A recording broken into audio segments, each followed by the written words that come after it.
ناظرین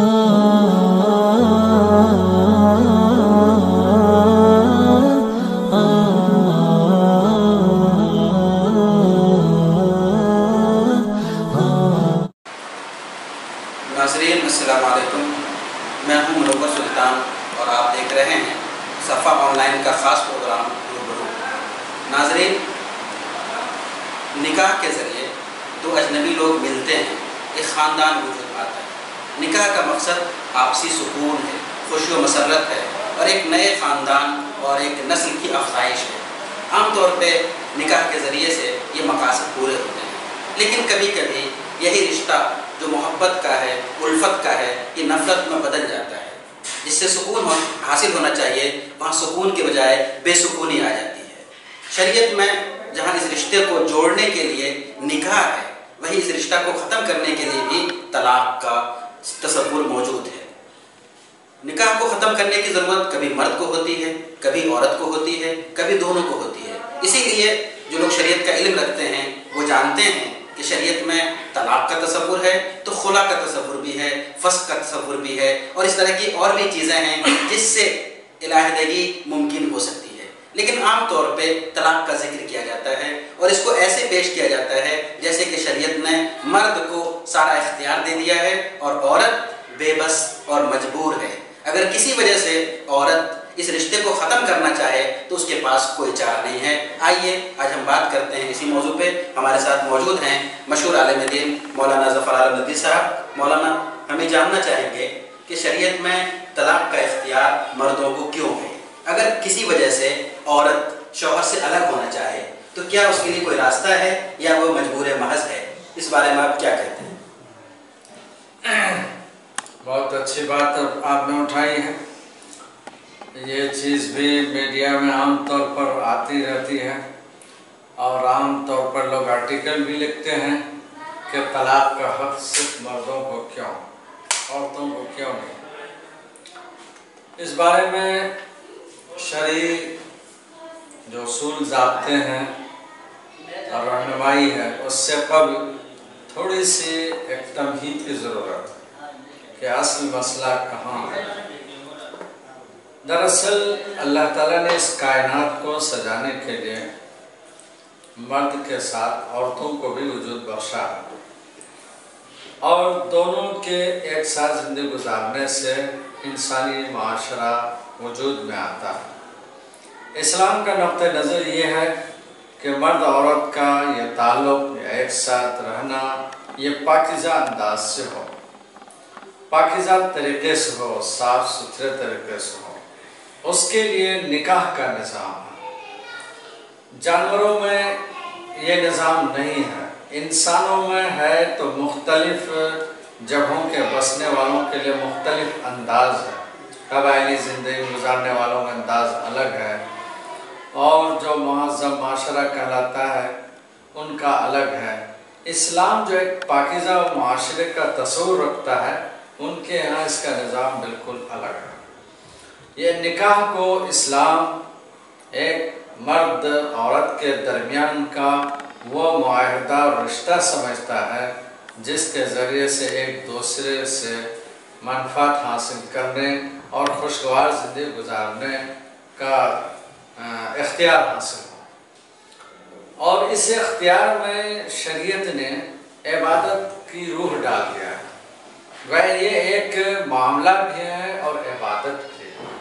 عام طور پر دنیا کی قوموں کے سامنے مرد عورت کا ایک معاملہ تو ہے لیکن عبادت کی روح نہیں، جس کی وجہ سے دیکھنے کی عینک ان کی الگ ہے، اور اسلام اور مسلمانوں کو نکاح یا طلاق دیکھنے کی عینک کچھ اور ہے۔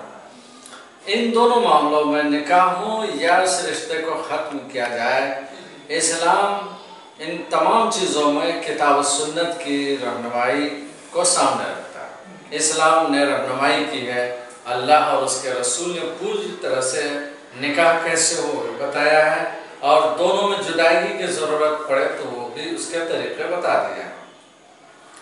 یہ نکاح میں ظاہر بات تو سب جانتے ہیں، مشہور ہے کہ کسی مجلس میں ہو، دو مسلم گواہ ہوں، قاضی ہوں، اور معاہدے سے پہلے خطبہ پڑھا جاتا ہے، اس میں مہر طے ہوتا ہے اولیاء ہوتے ہیں، لڑکی کے ذمہ دار ہوتے ہیں، وہ سب موجود ہوتے ہیں، اس طرح نکاح ہوتا ہے۔ اور یہ نکاح شرعی رہنمائی میں ہوتا ہے، کیونکہ ایک اجنبی مرد عورت جو الگ الگ تھے ایک ساتھ زندگی گزارنے لگیں گے تو سماج کی طرف سے ایک الزام آ سکتا ہے یہ دونوں ایک ساتھ کیوں رہتے ہیں، کیا وجہ ہے۔ تو اللہ کے رسول صلی اللہ علیہ وسلم نے فرمایا کہ نکاح کا اعلان کیا کرو۔ اعلان مجلس لگا کر ہو جاتا ہے کہ دو گواہ بھی ہوتے ہیں اور اولیاء وغیرہ بھی ہوتے ہیں، سب کی رائے مرضی ہوتی ہے، ولی کی اجازت اس لیے بھی ہوتی ہے، ان کی عزت ناموس سے جڑی ہوتی ہے۔ اس طرح سے نکاح کا وجود ہوتا ہے اور مسجد میں کرنے کو بابرکت سمجھا جاتا ہے۔ لیکن اگر میاں بیوی کے درمیان مزاجی ہم آہنگی نہ ہونے کی وجہ سے یا کوئی فکری نظریاتی فرق ہے اس کی وجہ سے یا وہاں رہائش کی تنگی یا پریشانی کی وجہ سے یا اور کوئی بھی وجہ ہو، معاشی تنگی ہو، اس کی وجہ سے دونوں میں اگر انبن ہو جائے اور نباہ نہ ہو اور دونوں خاندان یہ سمجھ رہے ہیں کہ نہیں رہ سکیں گے تو دونوں خاندان کے لوگ مشورے کریں، ساری ہدایات موجود ہیں۔ لہذا مرد اپنی طرف سے اگر ختم کرے تو وہ طلاق ہے، عورت کی مرضی سے اگر نکاح ختم ہو تو وہ خلا ہے، اور اگر مرد کی رائے نہیں ہے، عورت چاہ رہی ہے، عورت پر ظلم بھی ہو رہا ہے تو عدالت کے ذریعے سے قاضی کے سامنے معاملے کو رکھ کر قاضی سنوائی دونوں کی طرف کی باتیں سنے اور دیکھے کہ واقعی عورت پر ظلم ہو رہا ہے اور سبب پایا جا رہا ہے تو پھر ظلم کو دور کرنے کے لیے قاضی نکاح کو ختم کر دے۔ اسی کو قانونی اصطلاح میں فسخ کرتے ہیں۔ یہ تو جدائیگی کے طریقے۔ رہا مسئلہ کہ اختیار مرد کو کیوں طلاق دینے کا، تو اس کی دو اہم وجوہ ہیں، دو اسباب خاص طور پر۔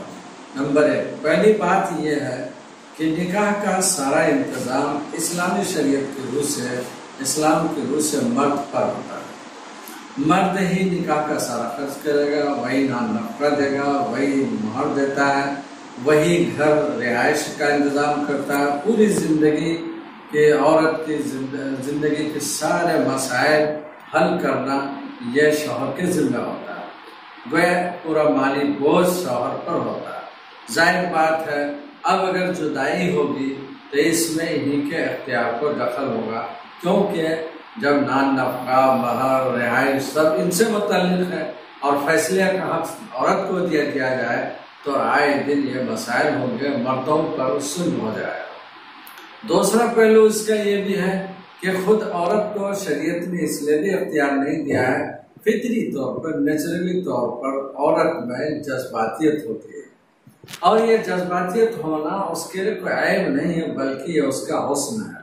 اس لیے ماہرین نفسیات کہتے ہیں کہ جو عورت جتنا جذباتی ہو، جس قدر وہ اپنے شوہر کے لیے اتنی ہی بہتر۔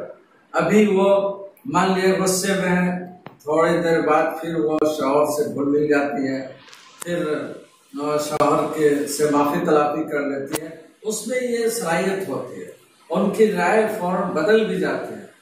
کبھی جذبات اگر ان کو اختیار دیا جاتا تو جذبات میں آ کر وہ فوراً طلاق دے سکتی تھی، اور ایسے واقعات ان ملکوں میں پیش آئے جنہوں نے عورتوں کو بھی اختیار دے دیا تو نتیجہ یہ ہوا کہ بہت کم مدت میں 1-2 سال نہیں گزرے کہ تقریباً جو جائزہ ہے امریکہ وغیرہ کا کہ 80% مرد طلاق شدہ ہو گئے تھے۔ تو اسلام کی یہ حکمت سمجھ میں آتی ہے کہ یہ اختیار عورت کو نہ دیا جائے، اس اختیار کو عورت کو دینے میں عورت ہی کا نقصان ہوتا ہے اور وہی بے گھر ہو جاتی ہے اور ان کے لیے مسائل کھڑے ہو جاتے ہیں۔ یہ 2 اہم وجوہ ہیں جس کی وجہ سے اللہ رب العزت نے مرد کو طلاق کا اختیار دیا۔ ہاں اگر وہی عورت کو کوئی پریشانی ہو رہی ہے، ظلم ہو رہا ہے یا اور کوئی بات ہے تو ان کے لیے بھی راستے کھلے ہیں، یا تو وہ خلا لے لیں یا پھر عدالت میں جا کر قاضی کے یہاں جا کر معاملہ کو ختم کرائے، فسخ کرائے، وہ بھی دروازے اسلام میں کھلے رہے۔ ابھی آپ نے بتایا کہ طلاق کا اختیار مردوں کو ہے، اس کی جو حکمت ہے وہ آپ نے بتائی. اسی طرح آپ نے یہ بتایا کہ خلا، اگر عورت علیحدگی چاہے تو اس کو وہ خلا لے سکتی ہے. لیکن سوال یہ ہے کہ خلا میں بھی ہم دیکھتے ہیں کہ شوہر کی مرضی کے بغیر خلا نہیں لیا جا سکتا. تو گویا پھر عورت کو اختیار کہاں ہوا؟ یہ تو کہنے کو اختیار ہے.